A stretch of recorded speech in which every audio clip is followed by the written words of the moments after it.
Hello sirs, here you are once again. Here Andrea from Chess Strategies 1. Today we will see an opening trick in the Ponziani game. This might be useful for the black players, but before seeing this opening line, please let me remind you to like, share and subscribe Chess Strategies 1. So here after e4, play e5, knight f3, knight c6. Here one of the traditional openings white has is c3. This is called the Ponziani. In a previous video we talked about the two main targets in the opening game. One of them is the development, but the second one is to get a quick a better control of the center. And with c3, white aims to achieve more extra space. How to meet c3? Well, first of all, we can play d5. But why d5?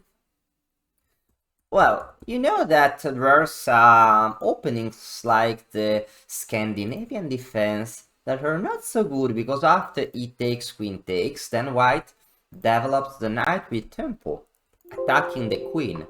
I would also mention that in case of queen e5, white continues developing his pieces, and white will win more tempi against the queen with a better position for white. But when white plays c3, for example,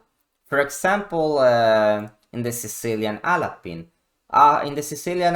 after c3, then d5 becomes playable, because in case of pawn takes, queen takes, then white cannot attack the queen with tempo. And also in this case, when white plays the Ponziani, instead of playing other moves, instead of playing, for example, the dubious move bishop c5, which allows white to occupy the center with tempo, it's better to play d5. Now, after d5, if e d5, queen takes d5, black gets a better central control. Black has more central space. The queen is very well centralized and cannot be attacked. And white doesn't have any natural move here. d3 would be passive. I mean, if black plays simple moves, black already has a better central control. So what to do with white? Well, white should play maybe queen a4, pinning the knight, but black has a good game. Black has many interesting moves here. Queen a4 is not a developing move.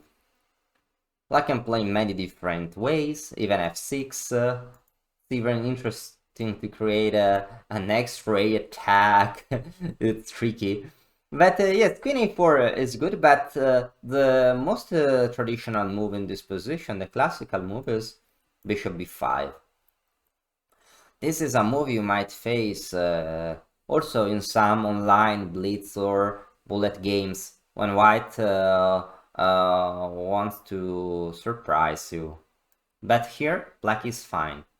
So it seems that if you allow white to take on e5, will be in trouble, because then white will be threatening to damage our pawn structure. But now for example, bishop d7 wouldn't be so good as after queen a4, because after bishop d7, white can simply take on d5. Also, f6 is a possibility, but it would be less good now against bishop b5. And so, what to do now? Luckily, there is a very interesting trick you can use. Here, black can play d takes c4, and black can even play for the advantage. So this is a way to refute this ancient line. Now white should take on e5, but then queen g5 follows. And black has a great position here. Actually, black is targeting the knight, black is targeting the pawn on g2, or white will have issues with his rook as well.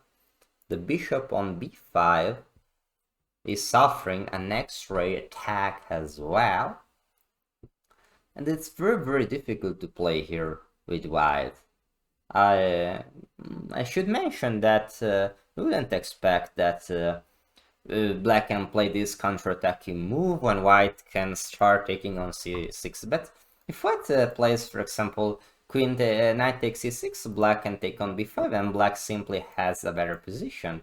Then black can come back, attacking the pawn on g2 again. In case of the natural move, okay, rook g1 is much worse for white. Black is better with many moves like bishop g4, I don't know. And then on castle if. But if castle, then, for example, black might win material with bishop h3, exploiting the pin of the pawn. White will be forced to lose an exchange at least, and black will be winning.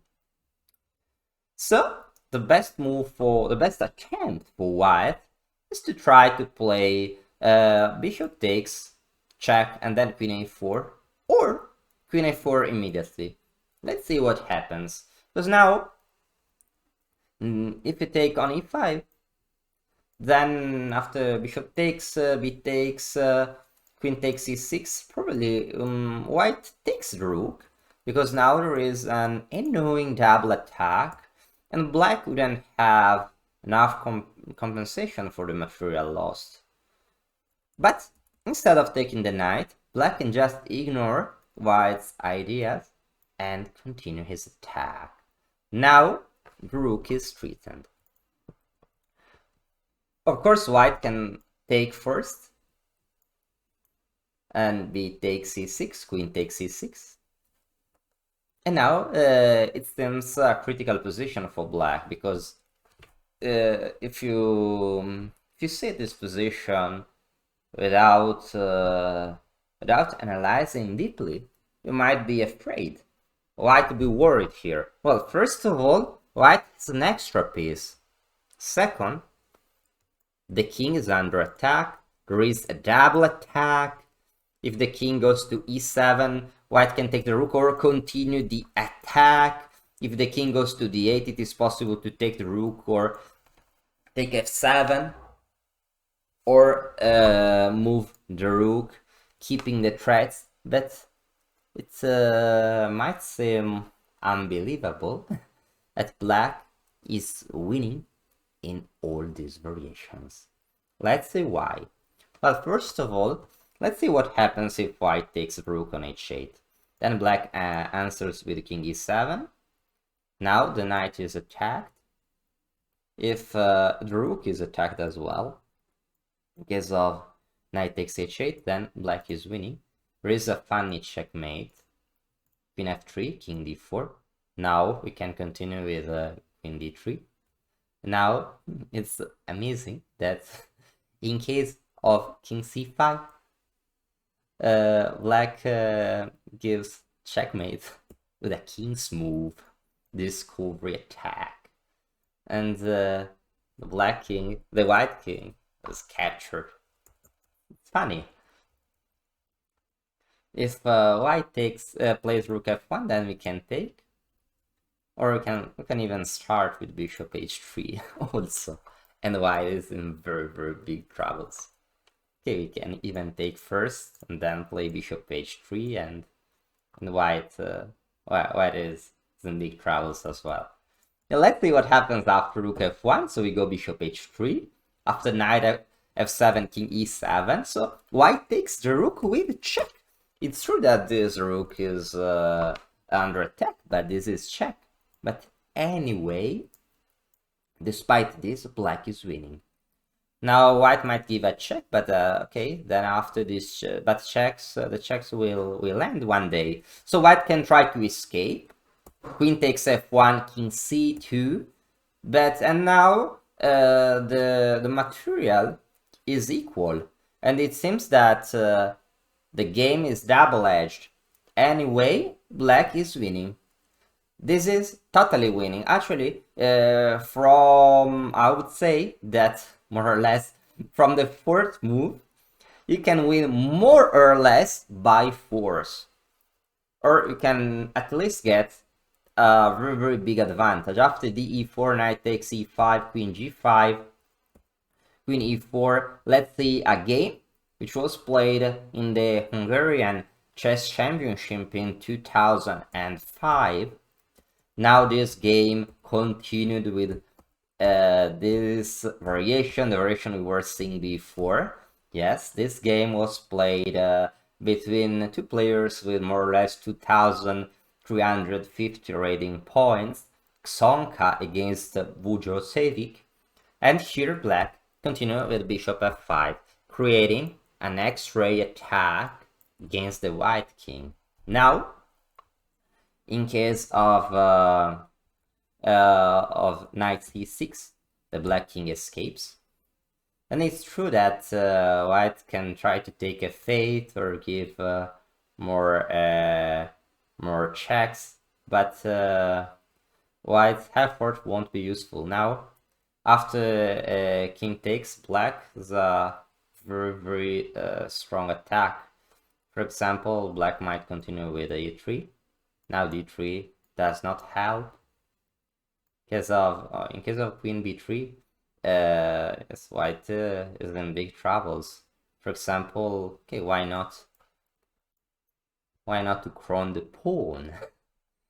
This seems very, very nasty for white, and seems that e1 is more or less unstoppable. This game, white played knight e4.